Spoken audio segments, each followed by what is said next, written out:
నమస్తే. ఎన్నో ముఖ్యమైన విషయాలు అటు ఆధ్యాత్మికంగా, ఇటు భవిష్యత్తుకు సంబంధించి చాలా విషయాలు ఆల్రెడీ మనం మాట్లాడుకుంటూ ఉన్నాం మన ఛానల్‌లో. మనందరికీ సుపరిచితులు doctor P V Reddy sir. Sir భవిష్యత్తులో ఏం జరుగుతుంది అని తన దివ్య దృష్టి ద్వారా చాలా విషయాలు చెప్పున్నారు. అటు ఎలక్షన్స్‌కి సంబంధించి ముఖ్యంగా చంద్రబాబు నాయుడు కూటమి గురించి, వైఎస్ఆర్ గురించి, అటు బీఆర్ఎస్ పార్టీ గురించి ఇలా రకరకాలుగా గత నెలలో చేసిన వీడియోస్ అన్నీ ఆల్మోస్ట్ పొలిటికల్‌కి సంబంధించి చాలా వరకు నిజమైన సందర్భాలు మనం గమనించాం. అయితే ఈ మధ్య కాలంలో కొన్ని వాస్తులో మార్పులు రావటం, వాస్తు గురించి రకరకాల చర్చలు జరగడం జరుగుతోంది. అసలు ఈ వాస్తు అంటే ఏమిటి? తన దివ్య దృష్టి ఏం చెప్తుంది? వాస్తుని నమ్మొచ్చా? నమ్మకూడదా? ఈ విషయాల గురించి ఈ వీడియో ద్వారా తెలుసుకుందాం. వీడియోని ఎక్కడ స్కిప్ చేయకండి. నమస్కారం సార్. నమస్కారం మేడం. సార్ ఏమిటి సార్ వాస్తు అంటే ఏమిటి? మీ దివ్య దృష్టి ఏం చెప్తుంది? అసలు ఈ వాస్తుని నమ్మొచ్చంటారా? చెప్పండి. ప్రేక్షకులకు, మేధావులకు, పండితులకు నమస్కరించి మాట్లాడుతున్నా మేడం. యాక్చువల్‌గా చెప్పాలంటే వాస్తు అనే పదం బ్రహ్మసత్యం అని ప్రత్యక్షంగా నాకు నా దివ్య దృష్టిలో బ్రహ్మదేవుడు నాకు చెప్పడం జరిగింది. బోధించడం జరిగింది. హ్మ్. వాస్తు అనే పదము బ్రహ్మసత్యం. హ్మ్. వాస్తు సంపూర్ణంగా నమ్మొచ్చు 100%. ఓకే. వాస్తు అంటే వాస్తు అనే పదానికి అర్థం తెలవని వాళ్ళు గూడా వాస్తు గురించి బోధన చేస్తున్నారు మేడం. హ్మ్. అంటే వాస్తు అంటే ఈ అనంత విశ్వం ఫస్ట్ మనం ప్రారంభం నుంచి మనం ఆలోచన చేస్తే, ఈ అనంత విశ్వము 100% ఇది వాస్తుకు నిర్మించడం జరిగింది. ఓకే. మీరు చూడండి, మన అనంత విశ్వం ఉపరితలం చూడండి. హ్మ్. మనం చుట్టూ తిరిగి చూస్తే హ్మ్. గుండ్రని ఆకారంతో ఉంది. ఇప్పుడు మనం భూగోళంపై జీవిస్తున్నాం. మన భూగోళం గూడా మన ఖగోళంలో ఉన్న అన్ని ఎనలేని ఖగోళాలు గూడా ఏదైనా గూడా గుండ్రని ఆకారంతో ఉంటాయి. హ్మ్. గుండ్రని ఆకారం కలిగి వాస్తు అనే పదానికి అర్థం సమతుల్య భూభారం. హ్మ్. బ్యాలెన్స్‌డ్ ఎనర్జీనే వాస్తు అంటాం. ఓకే. వాస్తు అనే పదానికి అర్థం ఏందంటే, యాక్చువల్‌గా చెప్పాలంటే ఈ అనంత విశ్వము సృష్టినే వాస్తు అనే పదమును చేసుకొని హ్మ్. ఈ విశ్వం ఏర్పడింది. హ్మ్. ఈ విశ్వంలో గూడా ఎనలేని ఖగోళాలు గూడా హ్మ్. ఏర్పడ్డాయి. వాస్తు సిద్ధాంతాన్ని హ్మ్. ఈ విశ్వం సృష్టించినప్పుడు సృష్టికర్త ఫస్టు వాస్తు సిద్ధాంతాన్ని అనుసరించే ఈ విశ్వము సృష్టించడం జరిగింది. హ్మ్. మీరు చూడండి మేడం, ఇప్పుడు ఈ విశ్వంలో భగవంతునిచే నిర్మించబడినయి, సృష్టించబడినయి ఏదైనా గూడా 100కు 100% సంపూర్ణ వాస్తుతో నిర్మించబడినయి. హ్మ్. ఇప్పుడు ఎగ్జాంపుల్‌గా ఈ అనంత విశ్వగర్భంలో మన ఖగోళం తీసుకుందాం. హ్మ్.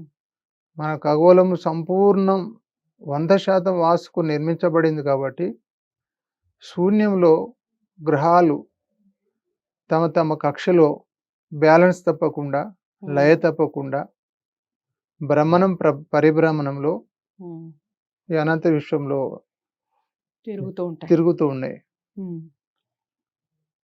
ఈ ఎనలేని ఈ అనంత విశ్వం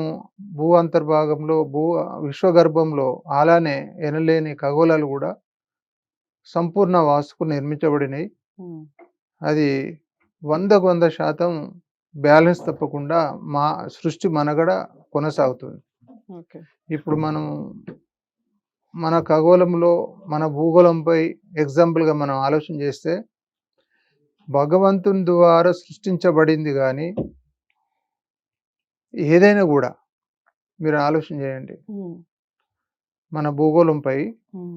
భగవంతుని చేతిలో సృష్టించబడింది హ్మ్. ఏదైనా గూడా సంపూర్ణ వాస్తుకు సృష్టించబడినయి. ఓకే. భగవంతునిచే నిర్మించబడినయి, సృష్టించబడినయి. హ్మ్. ఎగ్జాంపుల్‌గా మానవుని దేహం తీసుకుందాం. హ్మ్. మన మానవుని దేహాన్ని చూసుకుంటే, మానవుడు 2 కాళ్ళపై బ్యాలెన్స్ తప్పకుండా ఎలా నడుస్తున్నాడో, ఎలా జీవిస్తున్నాడో, హ్మ్. 100కు 100% వాస్తు లోపం లేకుండా మానవుని దేహం నిర్మించబడింది. హ్మ్. అలానే ఈ భూగోళంపై జన్మించబడిన భగవంతుని అనుగ్రహంతో కోటానుకోట్ల భూవనరులు, హ్మ్. కోటానుకోట్ల జీవులు. హ్మ్. మీరు చూడండి, ఏ జీవి అని ఆలోచన చేసినా గూడా హ్మ్. అది సంపూర్ణ వాస్తు బలంతో నిర్మించబడింది, సృష్టించబడింది హ్మ్.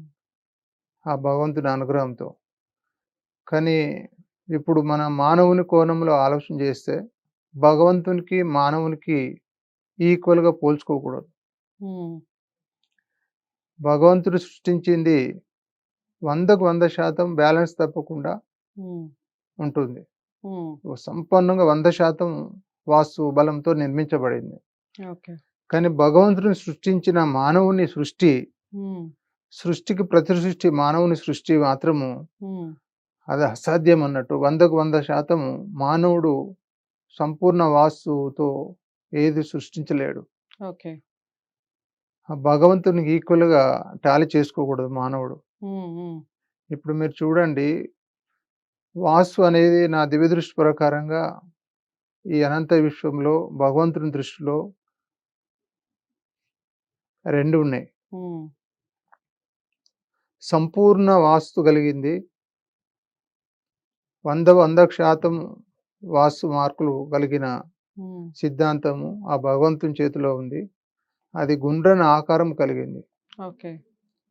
అది తన గమ్యస్థానానికి బ్యాలెన్స్ తప్పదు, లయ తప్పదు. లయ తప్పదు, బ్యాలెన్స్ తప్పదు. హ్మ్. ఇప్పుడు మానవుడు సృష్టించేది ఏదైనా గూడా హ్మ్. 4 మూలలు కలిగి మానవుడు సృష్టిస్తుండు. హ్మ్. మీరు చూడండి, భగవంతుడు సృష్టించింది మానవుని దేహం గావచ్చు, అనేక కోటాను కోట్ల మన భువనాలు చూడండి. ఒక చెట్టు చూడండి. హ్మ్. దాని ఆకారం గింజల్లో నిర్మించబడింది. ఆ చెట్టు చూడండి, ఎంత హైట్ పెరిగినా గూడా, ఎన్ని విపత్తులకైనా గూడా అది తట్టుకొని జీవించే అంత శక్తి ఆ చెట్టులో సంపూర్ణ వాస్తుకు నిర్మించబడింది గాబట్టి, అది జీవించగలుగుతుంది. రైట్. అలానే మానవుడు సృష్టించింది మాత్రం మానవునికి భగవంతుని లెక్క 100కు 100% మార్కులు తెచ్చుకోలేడు హ్మ్. వాస్తులో. హ్మ్. మానవుడు నిర్మించబడింది, మానవునిచే సృష్టించబడేదంతా 4 మూలలు కలిగి మనం నిర్మిస్తున్నాం. హ్మ్. 4 మూలలు కలిగిన దాన్ని మనం ఎగ్జాంపుల్‌గా గుండ్రని ఆకారం కలిగిన దాన్ని హ్మ్. మనము మన మైండు ఎక్కడైతే మనం ఊహిస్తున్నామో, మనం ఊహించిన దాని గమ్యస్థానానికి మనం విసిరేస్తే హ్మ్. గుండ్రని ఆకారం కలిగింది. దాని ప్రయాణంలో బ్యాలెన్స్ తప్పదు, లయ తప్పదు. హ్మ్. అది మనం అనుకున్న కాడికి రీచ్ అయితుంది. హ్మ్. హ్మ్. అదే 4 ముళ్ళలు కలిగింది ఏదైనా మీరు విసిరేయండి. రైట్. అది 1/4 గూడా ప్రయాణం చేయలేదది. ఓకే. అదే నేను ఎందుకో చెప్తున్నానంటే, అదే జనన మరణం మధ్యన జరిగే రహస్యం అన్నట్టు. హ్మ్. మానవునికి మరణం ఉంది గాబట్టి సంపూర్ణ వాస్తు భగవంతుడు ఇవ్వలే. హ్మ్. సంపూర్ణంగా మానవుడు ఇప్పుడు ఇదొక్కటే గాకుండా, మనం హ్మ్. జీవిస్తున్న గృహాలే గాకుండా, హ్మ్. సృష్టిపరంగా సృష్టించబడినయి ఏదైనా గూడా, మనము భగవంతుని అనుగ్రహంతో 100% సృష్టించబడినట్లు, హ్మ్. మానవుని దేహము భగవంతుని చేతిలో నిర్మించబడిన భగవంతుడు మానవునికి కొన్ని కర్మలు పెట్టాడు. రైట్. ఆ కర్మానుసారము ఇప్పుడు 4 మూలలు కలిగింది మానవుని సృష్టి. హ్మ్. అది సంపూర్ణ ఆయుకాలంతో, సంపూర్ణ వాస్తవం కలిగినతో జీవించలేదది. హ్మ్. అట్లా. ఓకే. కాబట్టి మానవునికి ఎన్ని జన్మలెత్తినా గూడా ఆ భగవంతుని అద్భుత రహస్యాలు కనుగొనలేడు. హ్మ్. అయితే ఈ మానవుని జన్మ కర్మలు, హ్మ్. జనన మరణం అన్నట్టు. జనన మరణం అనేది ఈ సంపూర్ణ వాస్తుకు మనకు అసాధ్యం అన్నట్టు. ఓకే. నువ్వు 100కు 100% ఎగ్జాంపుల్‌గా హ్మ్. మనం నిర్మించుకున్నది 100% నిర్మించుకున్నా గూడా, మనము ఆ భగవంతుడు కర్మలకు లోబడే మానవుడు జీవిస్తాడు తప్ప, ఓకే. మానవుడు ఊహించినట్టుగా నేను 1000 బతకాలన్న సంకల్పంతో ముందుకు పోతే మాత్రం జీవించలేడు. ఓకే.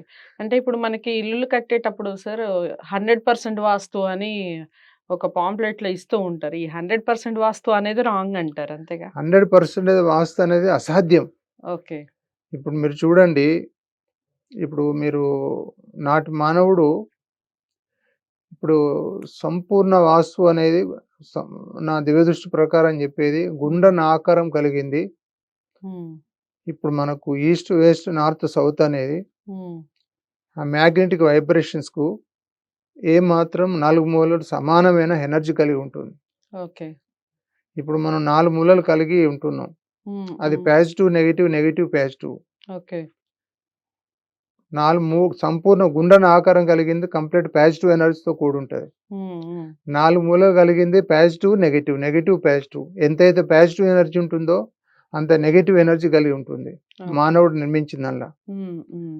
మానవుడు బాగా అర్థం చేసుకోండి. ఓకే. మానవుడు నిర్మించిన దానిలో 100కి 100 మానవుడు ఊహించినా కూడా హ్మ్. సంపూర్ణ వాస్తు కలిగిందనేది మానవుడు నిర్మించిన దానిలో 50% నెగెటివ్ ఎనర్జీ ఉంటుంది. 50% పాజిటివ్ ఎనర్జీ ఉంటుంది. రైట్. అదే భగవంతుడు నిర్మించిన దానిలో నెగెటివ్ ఎనర్జీ ఉండదు. మొత్తం పాజిటివ్‌నే 100% ఉంటుంది. సంపూర్ణంగా 100% పాజిటివ్ ఎనర్జీ ఉంటుంది. రైట్. సో, చాలా ఓకే. అంటే చాలా బాగా అయితే మీకు ఎక్స్‌ప్లెయిన్ ఇంకొకటి చేశారు సార్. ఏందంటే హ్మ్. మేడం, హ్మ్. అదొక్కటే గాకుండా ఇప్పుడు మనం జీవిస్తున్న గృహ మనం ఎక్కువ మానవుడు దేనిపై ఆధారపడి ఉన్నాడు సంపూర్ణ వాస్తు అంటే జీవిస్తున్న ఆ ఇంటి గృహ మీదనే. నిర్మాణాల పైన హ్మ్. వాస్తు హ్మ్. సంపూర్ణంగాని అవును. మనం ఆలోచన చేస్తున్నాం. హ్మ్. కానీ నా దివ్యదృష్టి ప్రకారంగా ఈ భగవంతుడు నిర్మించిన మన దేహానికి హ్మ్. వెనకడ పెద్దలు చెప్పారు. ఇప్పుడు గూడా మనం కర్మ సిద్ధాంతం చెప్తుంది. హ్మ్. మానవుడు జన్మించినప్పటి నుంచి మరణించేంత వరకు గూడా అగ్ని పరీక్ష లాంటిదని. హ్మ్. అది ఎలా అంటే సంపూర్ణ వాస్తు అనేది ఒక గృహానికే గాకుండా హ్మ్. మానవుడు మాట్లాడే మాట గాని, హ్మ్. మానవుడు చూసే చూపు గాని, మానవుడు రిసీవ్ చేసుకునే వినికిడి శక్తి గాని, సౌండ్ వైబ్రేషన్స్ గాని హ్మ్. సంపూర్ణ వాస్తుకు అనుగుణంగా ఒక బ్యాలెన్స్‌డ్ శక్తితో చూడగలుగుతున్నాడా మానవుడు? చూడలేడు. మీరు బాగా ఆలోచన చేయండి. అవును. ఒక వ్యక్తి చూస్తున్నాడంటే ఆయన నెగెటివ్ ఎనర్జీతోని చూస్తున్నాడా? పాజిటివ్ ఎనర్జీతోని చూస్తున్నాడా? అన్నది మీరు బాగా చూడండి. హ్మ్. హ్మ్. మన చూపులో గూడా వాస్తు ఆధారపడి ఉంది. ఓకే. మన మాటలో గూడా వాస్తు ఆధారపడి ఉంది. హ్మ్. హ్మ్. మన చెవులో మనం రిసీవ్ కెపాసిటీ మనం ఒకటనుకుంటే మనం ఎగ్జాంపుల్‌గా ఓ వ్యక్తి ఒక పాజిటివ్‌గా మాట్లాడిన దాన్ని హ్మ్. తన ఆలోచన, అవగాహన లేని వ్యక్తి అది నెగెటివ్‌గా రిసీవ్ కూడా చేసుకునే శక్తి కూడా ఉంది. హ్మ్. అవునా గదా! మన ఎక్స్‌పోజర్, రిసీవర్ అనేది డిపెండ్ ఆన్ వాస్తుపై ఆధారపడి ఉంది. రైట్. ప్రతిది మన మాట, చూపు ఏదైనా గూడా అన్నీ సం వాస్తే అంటారు. అన్ని వాస్తుకు అనుకూలంగా మనం సంపూర్ణంగా వాస్తుకు అనుకూలంగా మాట్లాడలేకపోతున్నాం. హ్మ్. రిసీవ్ చేసుకోలేకపోతున్నాం. ఓకే. అందుకే మానవునికి పాజిటివ్, నెగెటివ్ ఎనర్జీ కలిగిన వాస్తు హ్మ్. కర్మానుసారం కలిగి ఉన్నాము. మరణం తప్పదు అందుకే. ఓకే. సో, చాలా అంటే చాలా చక్కగా చెప్పారు సార్. అసలు వాస్తు యొక్క విలువలు ఏంటి అనేది క్లారిటీ ఇచ్చేశారు. వాస్తు ఉంది. కాకపోతే భగవంతుడు నిర్మించిన వాస్తుకి, మనుషులు నిర్మిస్తూ ఉన్న ఈ వాస్తుకి చాలా వ్యత్యాసం ఉంది. ఎలాంటి వ్యత్యాసాలున్నాయి, ఏమిటి అనేది వీడియోలో చాలా క్లారిటీ ఇచ్చారు. మనం ఏ వాస్తుని నమ్మాలి, ఎలా నమ్మాలి, ఏమిటి అనేది ఆహ్, చాలా వరకు చెప్పున్నారు. మీకు ఇంకా ఏమైనా డౌట్స్ ఉంటే ఖచ్చితంగా కామెంట్ బాక్స్‌లో తెలియచేయండి. వీడియోని లైక్ చేసి, షేర్ చేయండి. ఛానెల్‌ని సబ్స్క్రైబ్ చేసుకోండి. మరో వీడియోతో మళ్ళీ మీ ముందుకొస్తాను. నమస్తే.